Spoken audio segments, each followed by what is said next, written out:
Okay, let us look at these questions. Operating speed of an automatic washing machine is 5.5 radian per second. After loading dirty clothes and pressing a start button, the top of the washer can reach its operating speed with an average angular acceleration of 4.15 radian per second square. Later, at the spin dry mode, it is starting from rest and reaching an angular speed of 6 revolutions per second in 7 seconds. Okay, A. How long does it take for the clothes to come up to the speed during the washing mode? Okay, if you look at these questions, it got two parts. Okay, so the first part is the washing mode. Okay, and the second part is the spin dry mode. Okay, I want you to reread this question to really understand the conditions. Okay, look at here. This one, he said once you press looking at the washing mode, he says when you press the start button, of course it start from rest, isn't it? It start from rest. So the initial speed should be 0. The initial angular speed should be 0 radian per second.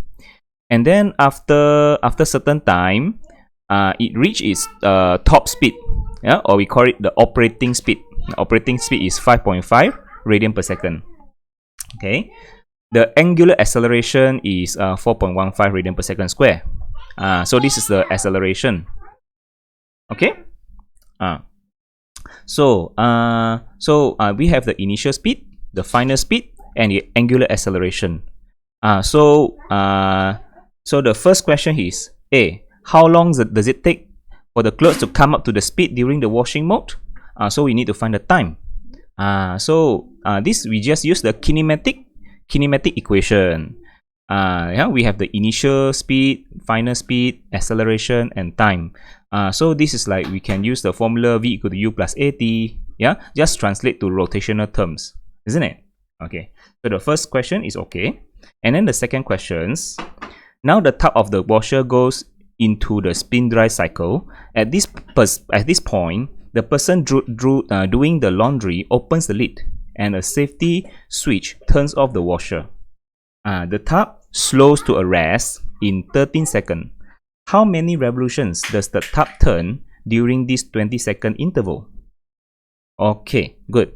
So we can imagine that this is the spin cycle, the spin dry cycle. Okay, or we can spin dry mode. Okay, spin dry mode.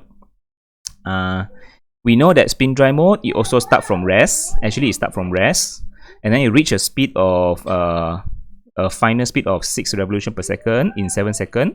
But after that, it switch off the washer, and then it slow down to a rest in 13 seconds. So what's the total time? Looking from this one, the total time should be 7 plus 13 seconds, isn't it? The total time is 7 plus 13. So that's why it's total 20 seconds. Okay, so we can imagine like this. It start from rest. Okay, so the initial speed is 0. Okay, and then after 7 seconds, he say after 7 seconds he reached this speed, 6 revolutions per second.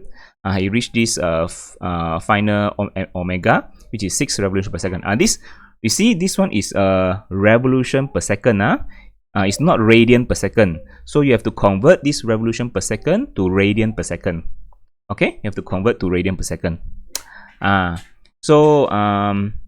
after that, after the 7 seconds, he switch off the switcher, and then the tub slow to a rest in 13 seconds.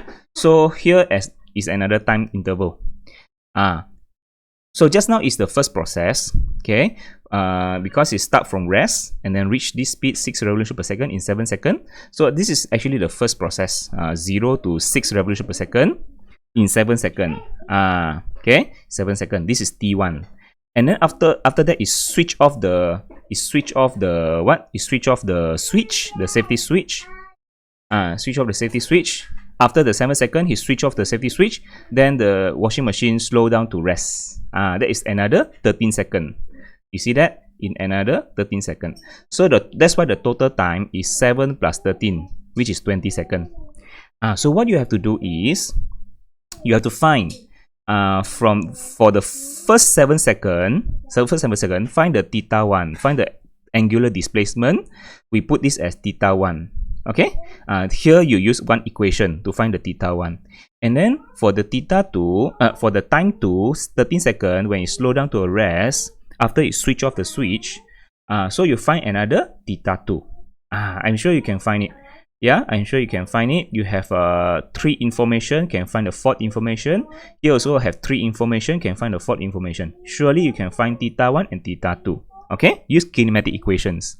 So once you get the theta 1 and theta 2, so find the total angular displacement, which is the theta 1 plus theta 2. Okay, and then to find the number of revolution, you just take the total angular displacement divided by 2 pi. Okay, remember just now he gave you the omega is revolution per second.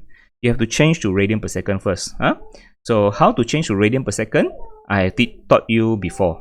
Okay, this one theta total angular displacement you get in radian also. You get in radian. So once you get the total angular displacement in radian, you just divide by 2 pi radian, because 2 pi is a total radian for one revolution. So you divide by 2 pi, you get the number of revolutions, the total number of revolutions it turns for the amount of 20 seconds. Okay, that means the 7 plus 13 seconds. You understand? Okay, so that's all for the tips for the first question.